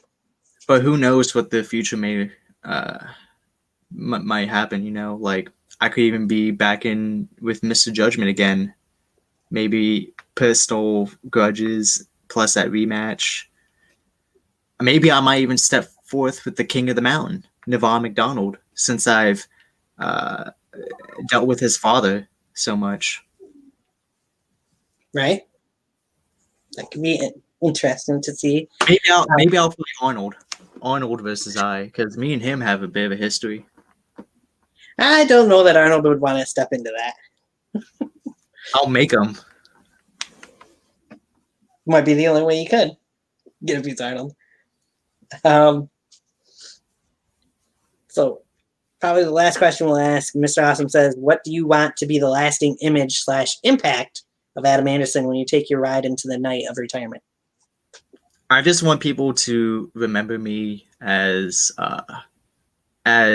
my own self rather than someone else, like Jason Walker. Everyone call me Jason Walker. I don't want to be remembered as that. I want to be remembered as Adam Anderson, the unkillable Adam Anderson.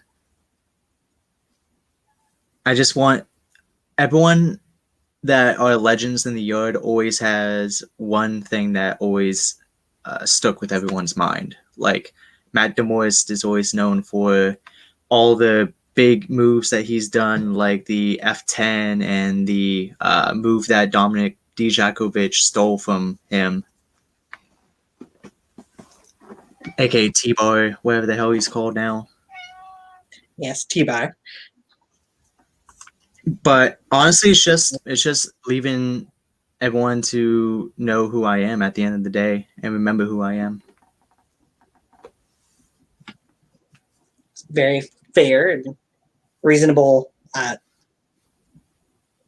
request or whatever you want to call it there. So, yeah, it's just like, oh yeah, remember that Adam Anderson guy from DBW? Oh yeah, I remember him. That kind of thing, not just right. Who's Adam Anderson? Don't know. I don't think too many people would say that, but we've had plenty of people in the comment section tonight that knew you just from the name. So yeah. I think you've done well enough job to that many people seem to know who you are and are fans one way or another, whether actual fans or dislike you for whatever reasons that they've had in their history. Yeah, I know. I'm very dislikable. All right. Well, this may have been a couple years coming. Something you were asking for probably 2 years back, if not longer. Yeah.